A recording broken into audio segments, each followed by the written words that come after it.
Fala Vascaíno, fala Vascaína, tudo bem?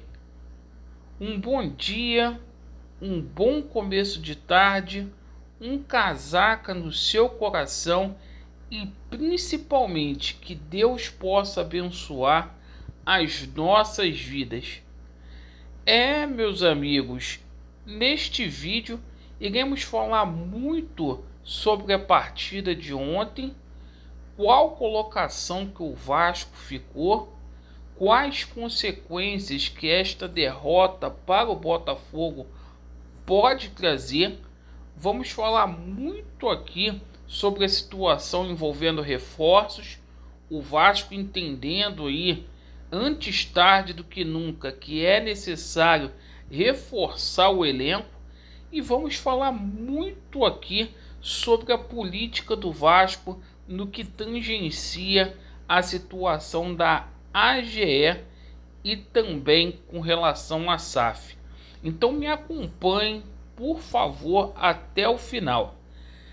Meus amigos, você que não é inscrito aqui no nosso canal, por favor se inscreva, deixe o seu like ou o seu dislike e ativem aí o sininho. Bora pro vídeo. Ontem o Vasco da Gama conheceu a sua primeira derrota no campeonato estadual do Rio de Janeiro. O Vasco aí apresentando aí problemas gravíssimos aí no setor defensivo, coisa que a gente já tinha alertado aqui, e ontem foi o primeiro jogo mesmo para medir forças. Clássico, mais uma vez a gente perde para o Botafogo e fica aquele sinal de alerta. Quando o Vasco joga com uma equipe melhorzinha, tem muita dificuldade. Mas me chamou muito a atenção foi a entrevista do Zé Ricardo. O Zé Ricardo reconheceu que o elenco Cruz Maltino é limitado, que precisa aí se reforçar, tem deficiência, mas ele disse que foi a melhor partida do Vasco da Gama no ano, e eu discordo. Se essa foi a melhor partida, eu não quero ver qual foi a pior, porque o Vasco precisa melhorar e melhorar muito. O Zé Ricardo, nesta semana, ele deve contar aí com jogadores retornando.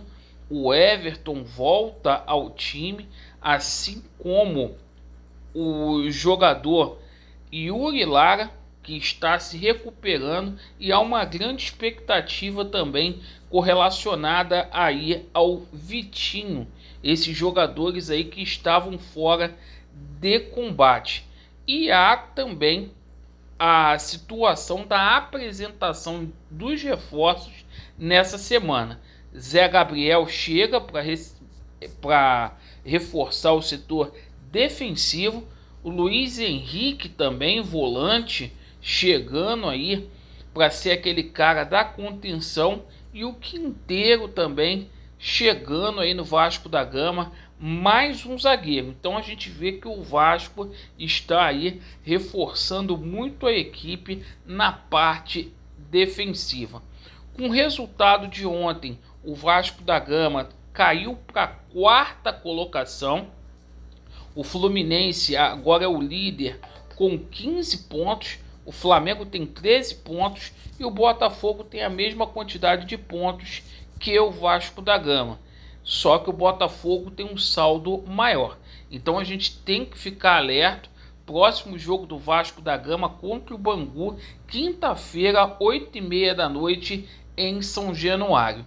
E por falar nessa situação de reforços aí, o Vasco está negociando com o Tomás Andrade, né? Um jogador meio argentino aí que a gente conhece muito bem, que passou pelo Atlético Paranaense e também pelo Galo Mineiro.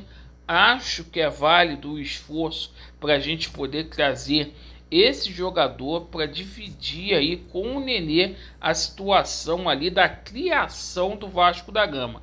Até aqui o seu Bruno Nazário, na minha opinião, está deixando muito, mas muito a desejar.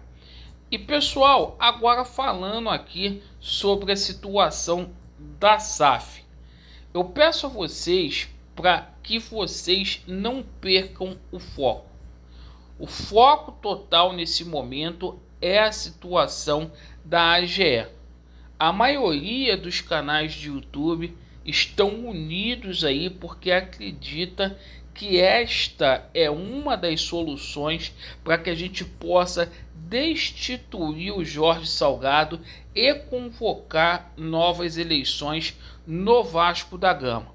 Assim que a gente conseguir a coleta de todas essas assinaturas, o quadro social do Vasco da Gama, os sócios não estão satisfeitos com o Jorge Salgado. A chance é muito grande sim deles saírem aí da cadeira de presidente. Mas é o seguinte, não perca o foco. Essa semana aí vai ter jornalista, a gente está numa luta, cara, numa guerra gigante aqui, nós, canais de YouTube, contra esses jornalistas. Vão falar de Roman Abramovich, vão falar de Grupo City, já tem aí uma reunião com a Carol marcada e eu peço a você, para você ver quem é quem. Cobre do canal que você é inscrito essa situação aí da AGE, mas cobre. É impossível um torcedor do Vasco estar satisfeito com essa diretoria. É impossível o torcedor do Vasco, neste momento, não reconhecer aí que essa diretoria não tem competência para administrar o Clube de Regatas Vasco da Gama. Então estou alertando, porque essa semana aí eles vão jogar a cortina de fumaça. A gente demorou para poder se unir, conseguimos aí, vai ter uma manifestação em São Januário. Então, gente, fiquem atentos, o foco é a AGE. Bom, com relação aqui à situação na justiça, muita gente me perguntando, a gente acredita na nossa justiça? É o seguinte, dia 10 de março, às 13h30, está marcado lá um incidente de suspeição do Dr. Paulo Roberto, que será aí avaliado pelo Camilo Rulieri, mais 2 desembargadores do Tribunal de Justiça do Estado do Rio de Janeiro, lá na primeira Câmara Civil. Então, a gente acredita na justiça do nosso país, estamos do lado do Estatuto do Vasco da Gama e essa semana aí vai ser uma semana que promete muito, porque a gente vai ver eles correndo com relação à situação da SAF, a gente também tem que correr aqui. E com relação à AGE, pessoal, por favor, você verifica se a tua documentação ficou pendente. Você que não é sócio e tem condições, se associe, assine a AGE, porque a gente precisa e muito da sua assinatura. E voltando aqui à situação do futebol, a gente vai cobrar aí pela situação de reforços, porque com esse elenco que o Vasco da Gama tem, dá para subir para a Série A? Dá para subir, mas vai ser muito difícil. Eu agradeço pela sua atenção. Vasco neles, a verdade prevalecerá e vai dar Vasco. Valeu!